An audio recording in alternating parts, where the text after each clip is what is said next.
ഒരു സഹാബി പറയുന്നു, റബിയ എന്നാണ് മൂപ്പരുടെ പേര്. അദ്ദേഹം മദീനത്തേക്ക് മുസ്ലിം ആവാൻ വേണ്ടി വന്നതായ സനത്തുൽ ഉഫൂദ് എന്ന് ഞാൻ വിശേഷിപ്പിച്ച സനത്തുണ്ടല്ലോ, ഉഫൂദുകൾ മദീനയിലേക്ക് വരുന്ന, മദീനത്തെ പള്ളിയിൽ കടന്നപ്പോൾ ഉസ്തുവാനത്തുൽ ഉഫൂദ് എന്നുള്ള ഒരു ഉസ്തുവാന വായിച്ചില്ലേ? മദീനത്തെ പള്ളിയിൽ ഉസ്തുവാനത്തുൽ ഉഫൂദ്, ഉസ്തുവാനത്തുൽ ഹറസ് എന്നൊക്കെ എഴുതി വെച്ചിട്ടുണ്ട്. അത് തുർക്കികളാണ് എഴുതി വെച്ചതെങ്കിലും ഏകദേശം ചരിത്രത്തിൽ ആ ഭാഗത്തിൽ കൂടിയാണ് നിവേദക സംഘങ്ങൾ വന്നത് എന്ന അർത്ഥത്തിലേക്കാണ് അത് യഥാർത്ഥത്തിൽ കുറിക്കുന്നത്. അങ്ങനെയുള്ളൊരു കാലമുണ്ടായിരുന്നു പണ്ട് മദീനത്ത്. അതെന്താണ്? ജനങ്ങൾ കൂട്ടം കൂട്ടമായിട്ട്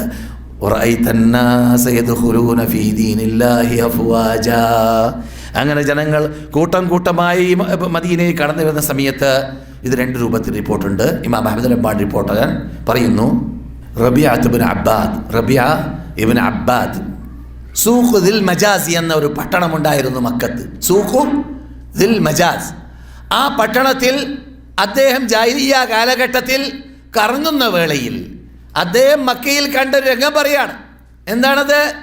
സൂഖ് ദിൽ മജാസിൽ ഒരു യുവാവ് ഇങ്ങനെ ഖുലൂ ലാ ഇലാഹ ഇല്ലല്ലാഹ് തുഫ്ലിഹൂ എന്ന് പറഞ്ഞുകൊണ്ട് നടക്കാണ്.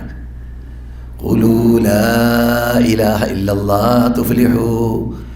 അപ്പോൾ വേറൊരു ശബ്ദം കേൾക്കുന്നു. അദ്ദേഹം സാബി ആണ്, അദ്ദേഹം കൊളരുതാത്ത ആളാണ്, അദ്ദേഹം വാപ്പാപ്പാരുടെ മതം മാറിയ ആളാണ്, അദ്ദേഹം കള്ളനാണ്. ഇങ്ങനെ എന്താ ആദ്യത്തെ വാക്കിൻ്റെ അർത്ഥം? നിങ്ങൾ ലാ ഇലാഹ ഇല്ലല്ലാഹ് എന്ന് പറഞ്ഞോ, എന്താ നിങ്ങൾക്ക് വിജയമുണ്ട്. ഇങ്ങനെ ഒരാൾ പറഞ്ഞു നടക്കുന്ന കണ്ടു. ഒരു യുവാവ് മൂപ്പരുടെ ജോലിയിലാണ് ഒരു റിപ്പോർട്ട് അനുസരിച്ച്. ആര്? റബിയ ഇബ്ൻ അബ്ബാദ് റളിയല്ലാഹു തആല അൻഹു. അന്ന് അദ്ദേഹം മുസ്ലിം അല്ല, കാഫറാണ്, ജാഹിലിയാണ്. അദ്ദേഹം ഈ കാഴ്ച കാണുന്നു. ഇമാം അഹ്മദ് ബിൻ ഹംബലാണ് റിപ്പോർട്ടകൻ. അദ്ദേഹം പറയുന്നു, ഞാൻ ജനങ്ങളോട് ചോദിച്ച ബേക്കെന്ന് കേട്ട ശബ്ദം എന്താണ്? ബേക്കെന്ന് കേൾക്കുന്ന ശബ്ദം, ഒരവസരത്തിൽ കേട്ട ശബ്ദം, അദ്ദേഹം കള്ളം പറയാണ്, അദ്ദേഹം സാബിയാണ്, അദ്ദേഹം വാപ്പമാരുടെ മതം മാറിയ ആളാണ്, അദ്ദേഹം പറയുന്നത് ശരിയല്ല എന്നൊരാൾ. പിന്നെ കുറച്ച് കഴിയുമ്പോൾ കേട്ടത് വേറൊരു ഭാഗത്തിൽ നിന്നിട്ട് റസൂലുള്ളാഹിന്റെ, ഇത് സംഭവം ആരാണ്? റസൂലുള്ളയാണ് അല്ലേ? റസൂലുള്ളയാണ് എന്ത് ചെയ്യുന്നത്? ഖുലൂ ലാ ഇലാഹ ഇല്ലല്ലാഹ് എന്ന് പറയുന്നത്.